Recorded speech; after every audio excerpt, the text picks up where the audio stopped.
అందరూ ఎలా ఉన్నారు? లంచ్ అయిపోయిందా అందరిది? నేను మర్చిపోయాను ఫ్రెండ్స్, మీకు ఇంకొకటి నేర్పించాలనుకున్నాను, మర్చిపోయాను. ఆషాఢంలో మునగాకు తింటే చాలా మంచిదంట ఫ్రెండ్స్, పెద్దవాళ్ళు చెప్తుంటారు కదా. మరి ఇప్పుడు మనం మునగాకు ఫ్రై చేసుకుందాము. నేను మర్చిపోయాను ఫ్రెండ్స్ ఈ మంత్లో వండడము, అందుకే ఈరోజు లాస్ట్ డే కదా, ఈరోజు వండుకుందాం. ఓకే, చూడండి ఫ్రెండ్స్, మునగాకు ఇప్పుడే ఫ్రెష్గా క్లీన్ చేసి పెట్టాను. దాంట్లో వెల్లుల్లిపాయలు అంతే ఫ్రెండ్స్. కొంచెం సాల్ట్ వేసుకోండి, కొంచెం పసుపు వేసుకోండి, కొంచెం కారం వేసుకోండి.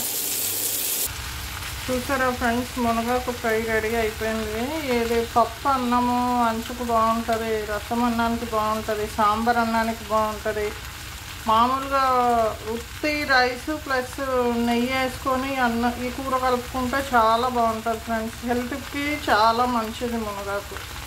షుగర్ పేషెంట్స్కి, పీరియడ్స్ సరిగా రాని వాళ్ళకు కూడా చాలా మంచిది ఫ్రెండ్స్. ఇది రెగ్యులర్ అయిపోతాయి మునగాకు జ్యూస్ తాగినా కూర తిన్నా కానీ.